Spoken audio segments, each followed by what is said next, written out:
પાછળ પેલા યોગ મિત્રો કે આવી સ્થાન ગ્રહણ કરી આવે કોઈ ઉભેલા ન દેખાય વ્યવસ્થા તમને જાણવી છે કાર્યક્રમ સફળ તમને બનાવો છે ઓમ નમઃ શિવાય હર હર ભોલે નમઃ શિવાય નમઃ શિવાય નમઃ શિવાય હર હર ભોલે નમઃ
નર્મદા એ પૂરી નર્મદાનું નાભિસ્થળ કહેવાય અને નર્મદાનું કહેવાનું છે કે ગંગામાં સ્નાન કરવાથી જેટલું પુણ્ય મળે નર્મદાના દર્શન કરવા માત્ર જેટલું પુણ્ય મળે છે એવા પાવન પર્વ સ્થળ ઉપર શિવપુરાણ કથા થઈ રહી છે. સિંહસ્થ પર્વના પૂર્વાર્ધે જ્યારે સિંહસ્થ મહાકાલેશ્વર મંદિર 12 જ્યોતિર્લિંગના સર્વશ્રેષ્ઠ જ્યોતિર્લિંગનું જે સ્થાપના કરવામાં આવે છે એવા મહાકાલેશ્વર મંદિર જે પૂરી પૃથ્વીનું નાભી સ્થળ છે એના સ્થળ ઉપર સિંહસ્થની પૂર્વ સંધ્યાએ આ કથાનું પ્રાદુર્ભાવ થઈ રહ્યો છે. એવા સમયે કથાવાચક માનની શ્રી ભક્તિરામ બાપુનો પરિચય આપને આપું. માનની ભક્તિરામ બાપુ વિલક્ષણ કથાકારક છે. તેઓ અનેરી કથાઓ કરવામાં માહિર છે. શિવપુરાણ કોઈની આગવી છટા છે. ભાગવત ગીતા, રામચરિત્ર માનસ ઉપર, ગીતા ઉપર, રામદેવ રામાયણ ઉપર તો એનું આગવું વર્ચસ્વ છે અને એની આગવી કથા શૈલી છે, એમની આગવી સંગીત શૈલી છે. એવા શ્રી ભક્તિરામ બાપુ કથાવાચક અત્યારે આપણી વચમાં ઉપસ્થિત થયેલા છે. એમની કથાનો આપણે રસપાન કરશું. એમના પહેલાં એમના જીવનનો હું આખેરો પરિચય આપી દઉં. ભક્તિરામ બાપુ સાવરકુંડલા તાલુકો, અમરેલી જિલ્લા અને કાતરડી ગામના વતની છે. તેઓ નાનપણથી ભક્તિ રસમાં તરબોળ હોવાના કારણે કથા વાંચનમાં એમનો સિદ્ધ રસ થયેલ છે.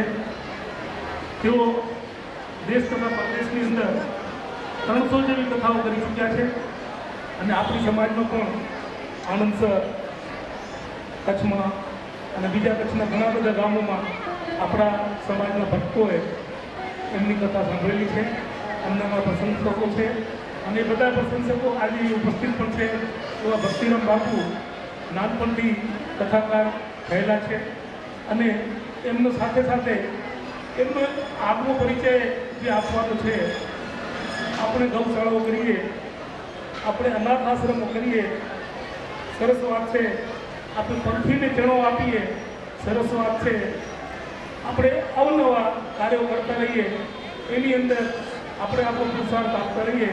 પણ ત્યારે કોઈ સોચ્યું કે કોઈ ગાંડાનો આશ્રમ ચલાવતો હોય, વિક્ષિપ્ત માણસ જે માનસિક રીતે વિક્ષિપ્ત હોય, સમાજથી ત્યાજેલ હોય, સમાજે જેને તરછોડી દીધેલો હોય, ઈશ્વરની અનુકંપા જેના ઉપર ન થયેલી હોય અને માનસિક રીતે સંપૂર્ણ વિક્ષિપ્ત માણસને આ ભક્તિરામ બાપુ એનો એક માનવ મંદિર નામના આશ્રમમાં આશ્રય આપે છે અને એ માણસોની સેવા કરે છે અને એ સેવાને બચાવવા કાર્યમાં વધારીને સેવા કરવી અને તેમાં પણ એ માણસમાં પુરુષના હોતા સ્ત્રી હોય અને એ સ્ત્રીની સેવા કરવી હોય અને જે ક્યારે તૃપ્ત થઈ જાય, ક્યારે રાજી થઈ જાય, ક્યારે તમને મારી લે, ક્યારે તમારી જોડે કોઠરાપણું કરી જાય, ત્યારે ભાગી જાય, એનું કાંઈ નક્કી ન હોય.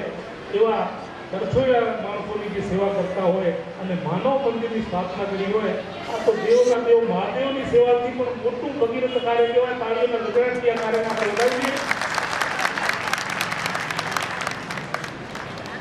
આવા વિરલ ભક્તિરસમાં આપણને ડુબાડવા માટે જે આવી ગયા છે ભક્તિરામ બાપુ અને એમના જે કાર્ય છે એની વર્ણન શબ્દોમાં તો ઓછું કરી શકાય અને કલાકારોની ભાષા અને કલાકારોના શબ્દો તો અલગ હોય. હું તો કચ્છનો ભાગીદાર સમાજ બાપુ આપણી નીચે કથાનું રસપાન કરવા અહીં આવ્યા છે એટલે આપણે કચ્છ કરવા ભાગીદાર સમાજ હતા ઉપસ્થિત સર્વે ભક્તજન મેળવી સર્વે એને આનંદથી વધારીએ છીએ, એમનું સ્વાગત કરીએ છીએ, અભિનંદન કરીએ છીએ, એમના માટે હાથ જોડીને પ્રાર્થના કરીએ છીએ અને આપની અમૂલ્ય વાણીથી અમને ભક્તિ રસમાં 7 દિવસ સુધી ડૂબાડી નાખશો એવી આપને આશા કરું છું. આપના મારી વાણીને સ્વાગતની વિરામ આપતા પહેલાં સ્વાગત ગીત માટે હું કોમલબેન તથા સુરનબેનને નિવેદન કરીશ કે આવીને સ્વાગત ગીતની રજૂ કરે. કોમલબેન બોલો.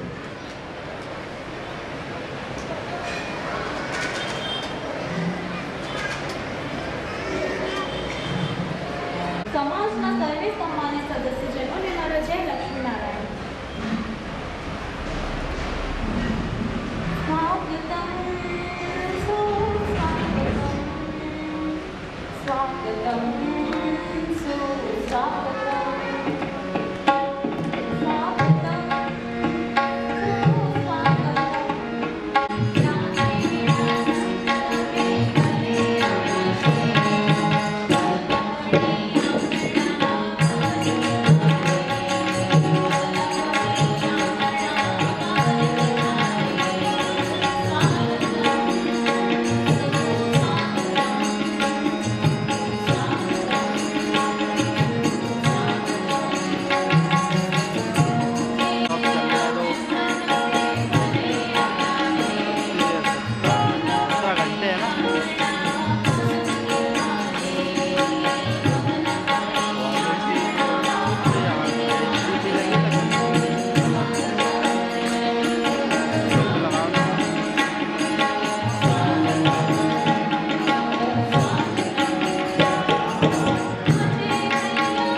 વતી હું નિવેદન કરીશ કે પૂરા કચ્છ કડવા પાટીદાર સમાજ હરદા વતી સ્વાગત કરવા માટે મંચ ઉપર આવે. બાપુશ્રીનું હાલમાં બસ શાંતિથી સ્વાગત કરે.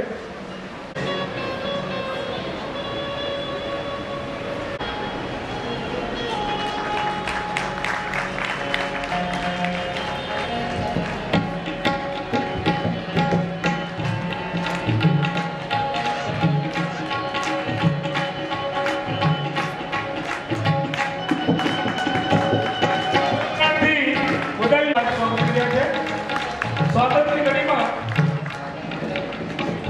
સમાજના અગ્રણી વડીલોને નિવેદન કરી તાળીઓ વગાડવાની જરૂર છે.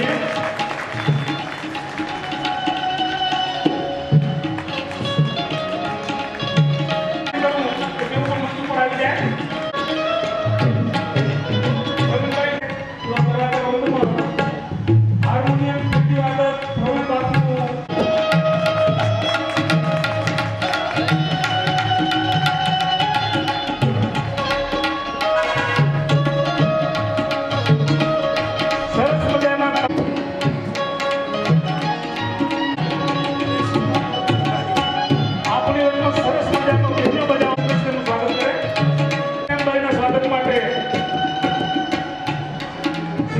નિવેદન કરીશ.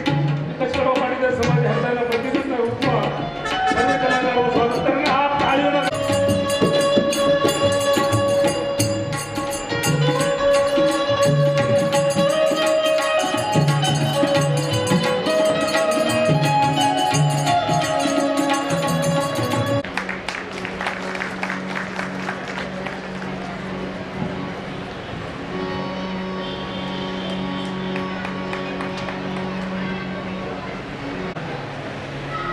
તાળીઓમાં ગંદુસી ન કરો.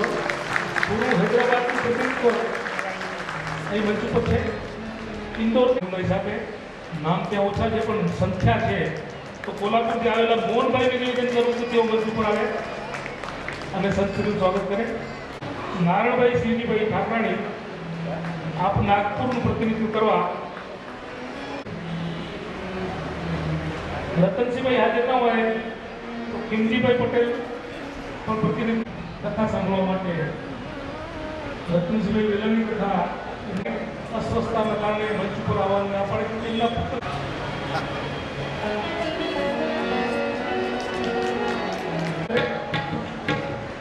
સતારાથી બધા ધરમસિંહભાઈ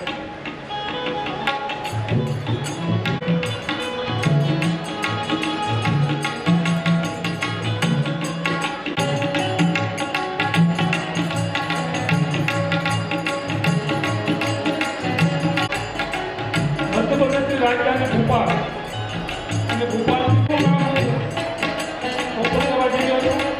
જે હરદાનું ગુલામનું નામ છે, હરદાનું ચાપ છે. હરદા એક